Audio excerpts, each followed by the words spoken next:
Open up the door, it's Dave! Who? Dave! D-A-V-E! Dave? Right, man, Dave. Dave's not here.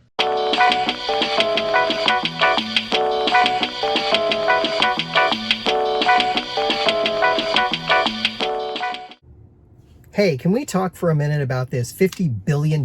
Yeah, that's with a B. The money that Elon Musk was owed for his contributions to the Tesla company. And the way the compensation package worked was basically that they offered him the money as part of his overall productivity, the things that he did for the company, the fact that he was having aggressive sales goals and selling very many cars. So his promotional tactics, the fact that he is the ultimate showman, really was the reason that he was offered this generous, very ridiculously generous compensation package. But unfortunately, the company is headquartered in Delaware, and Delaware has some kind of specific laws about some of the compensation that's offered to executives. So they nixed the whole thing and they said, nope, you can't have that $50 billion package. You could have something else that they can negotiate for you. And he got mad, and the company got mad, and they pulled up stakes, and they said they're going to reincorporate in Texas instead because it's a little more liberal in the sense of the way that they have money going. And so they will create a new compensation package, likely, that's going to be similar to that based on some of the other things that he's going to do. Now, here's the reality when you think about it. The whole thing is kind of nonsense when you think about $50 billion. It's such a large number.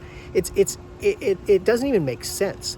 Yes, he deserves some money for what he was able to do for the company. Yes, he did a lot in terms of helping the company succeed and do more and really sell more cars. I mean, he is a great showman. Like I've said before, he is really the Edison of this century, and he is really that showman. He stands up and he will sell you that product. And the stock price did wonderfully well for a long period of time, and he moved a lot of cars, so you can't fault him for that. And certainly he does deserve some sort of compensation, but I don't know that he deserves that kind of compensation. I don't know that anyone deserves that kind of ridiculous compensation.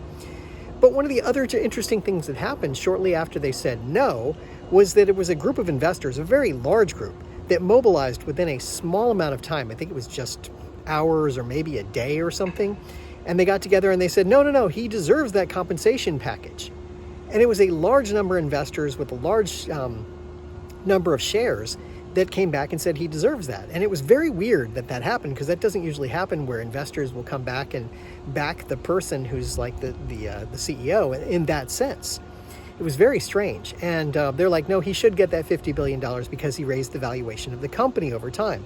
And yeah, he started off with a very small company and did increase the valuation significantly over time. People made a lot of money on the stock. So there's no question that he did good for the company, but did he really do that good where he deserves that kind of money? I wouldn't think so personally, but what do I know, right? I'm just a guy. And I'm certainly not a CEO of a large company making that kind of money. So it's kind of strange when I look at it. And if you take a step back and think about it, go, $50 billion. If Tesla made $10,000 on every car they sold, they would need to sell 5 million cars and just give him the profit on that 5 million. So that $50 billion would come out of that money. And that's just a ridiculous number. It seems insane. It seems absurd when you think about it in real numbers. How much money do you make? I mean, the average person makes a little bit less than $50,000 in the United States, and he's set to make $50 billion on one transaction for just being the CEO of a company. Wow. I mean, like I said, he's a lightning rod. He's great for the company. He's done really well for it. I've had stock in it for a while, and I've done well.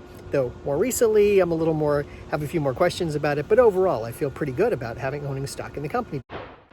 Now, as I noted, the judge in Delaware decided that it was unfathomable that Elon Musk could get $56 billion in a payout. And he went through some technical reasons why.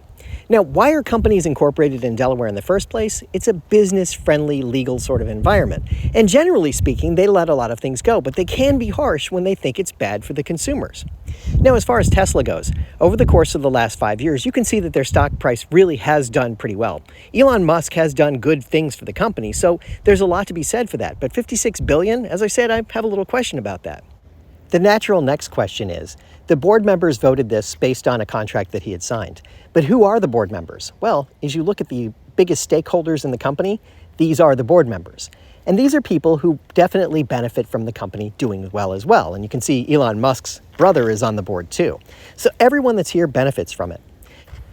So they all benefit from it. But what about institutions that benefit from it? These are the institutions that own the largest shares of Tesla stock. And usually they're through mutual funds or some sort of institutional holdings, but they benefit from the stock doing well as well.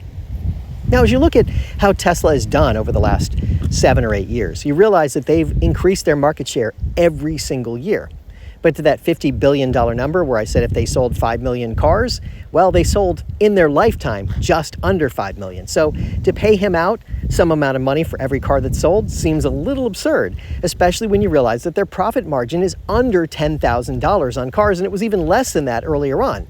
So you can't really justify spending $50 billion on him when that cuts into your entire profitability as a company. Now, to be fair, you have to realize that the supercharger network is another part to this company that does increase revenue. They've made about $700 million a year per year and are expected to grow to $10 billion later. Of course, the profitability is important to all of the shareholders, including some of the shareholders who are not on the board. So a couple of other companies have similar problems, including Disney, which is currently fighting off a proxy war with a couple of individuals who own large shares of stock. They don't think the company is making enough profit or has the right directions. They're trying to change the way the company thinks. ExxonMobil decided that they needed to take on some climate activists who own large shares of the company who wanted to change the way the company works. And so they're actually suing their shareholders because they don't think the shareholders are right in what they're doing in approaching the company. So you have to consider the big picture here. Yeah, $50 billion is a lot of money, but obviously they're not the only company that struggles to find that balance between shareholder value and profitability. So anyway, I'm out. I'm gonna get out of here and drive away. That's it for me. Bye now. What's your point, David?